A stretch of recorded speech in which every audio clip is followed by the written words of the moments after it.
घटाया गया NEET PG का कट ऑफ?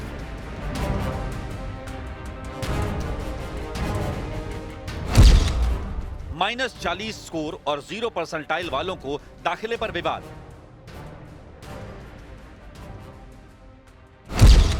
मेडिकल शिक्षा का स्तर गिरने पर छिड़ा बड़ा विवाद। नीट पीजी 2025 को लेकर देश में बड़ा विवाद खड़ा हो गया है। National board of examinations in medical sciences यानी NBEMS ने स्वास्थ्य मंत्रालय के निर्देश पर क्वालिफाइंग कट ऑफ में भारी कटौती कर दी है। सरकार का तर्क है कि देश भर में 18,000 से ज्यादा पीजी सीटें खाली हैं, जिन्हें भरने के लिए ये फैसला जरूरी था। नीट पीजी 2025 की क्वालिफाइंग कट ऑफ में भारी कटौती। नीट पीजी 2025 के थर्ड राउंड काउंसलिंग के लिए NBEMS ने क्वालिफाइंग कट ऑफ में जबरदस्त कटौती की है।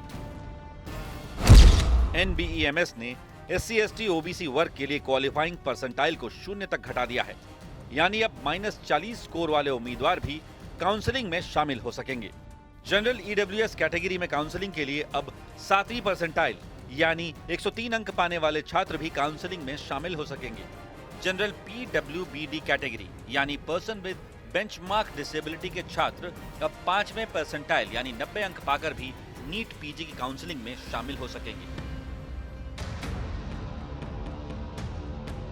हालांकि सरकार का कहना है कि एडमिशन पूरी तरह मेरिट और अधिकृत काउंसलिंग सिस्टम से ही होंगे। नीट पीजी में 0 परसेंटाइल होने का क्या मतलब है? नीट पीजी काउंसलिंग में 0 परसेंटाइल होने का मतलब समझने के लिए पहले परसेंटाइल का मतलब समझना जरूरी है। परसेंटाइल ये बताता है कि आपकी रैंक बाकी उम्मीदवारों के मुकाबले कहां है, न कि आपने कुल कितने प्रतिशत अंक पाए हैं। मतलब ये तुलना का पैमाना है। अगर आपकी 90 परसेंटाइल है तो इसका सीधा अर्थ है कि आपने परीक्षा देने वाले 100 में से 90 लोगों से बेहतर प्रदर्शन किया है, यानी आप उनसे आगे हैं। लेकिन इसका मतलब ये नहीं कि आपको 90% अंक मिले हैं। इसी तरह अगर किसी की परसेंटाइल 50 है तो वो ठीक बीच में है, आधे लोग उससे आगे हैं और आधे पीछे। और 0 परसेंटाइल का मतलब है कि लगभग सभी उम्मीदवार आपसे आगे हैं। इसलिए प्रतियोगी परीक्षाओं में परसेंटाइल बहुत अहम होता है, क्योंकि यहाँ अंक से ज्यादा आपकी तुलना दूसरों से की जाती है। आप दूसरों के मुकाबले कितने आगे या पीछे हैं। नीट पीजी काउंसलिंग में 0 परसेंटाइल का मतलब ये नहीं कि आपके 0 अंक हैं, बल्कि ये कि अब काउंसलिंग के लिए कोई न्यूनतम स्कोर की बाधा नहीं है। NBEMS और सरकार के फैसले पर भारी विवाद। मेडिकल शिक्षा का स्तर गिरने का आरोप। National board of examination in medical sciences और सरकार के इस फैसले पर मेडिकल कम्युनिटी में तीखा विरोध देखने को मिल रहा है।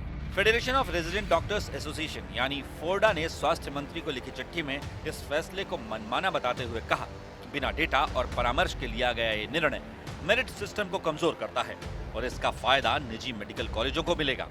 संगठन ने कट ऑफ तुरंत बहाल करने और पारदर्शी समीक्षा समिति बनाने की मांग की है। वहीं federation of all India medical association यानी FAIMA ने इसे मेरिट की हत्या बताया।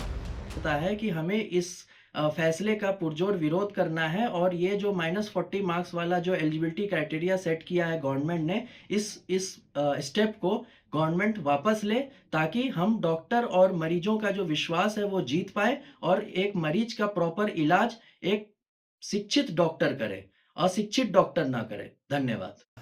अरे -40 पे सिर्फ नॉन क्लिनिकल नहीं भरी जाएगी, इसमें सीट ब्लॉकिंग होगी। इसमें जो प्राइवेट कॉलेजेस हैं, जो प्राइवेट कॉलेजेस में बैठे हुए लोग हैं, जो डीम्ड यूनिवर्सिटीज़ हैं, वो एक सीट को 3-3, 4-4 करोड़ में बेचेगी।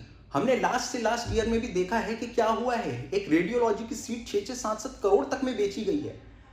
सीट्स ब्लॉकिंग हो रही है, आप उस पर कोई एक्शन नहीं ले रहे हैं। बट आप हर साल ये जो -40 पे आप इस साल निकाल के आपने तो इस देश की हेल्थ केयर को एक मजाक बना दिया। पूरी दुनिया आज इस बात से हंस रही है कि हमारे देश में डॉक्टर्स ऐसे बन रहे हैं। क्या ये सिस्टम, ये ग्रेड रह गया हमारे देश के डॉक्टर्स का? मुझे लगता है इस पे बहुत ही ज्यादा निष्कर्ष की जरूरत है और इस डिसीजन को जितनी जल्दी हो सके वापस ली जाए।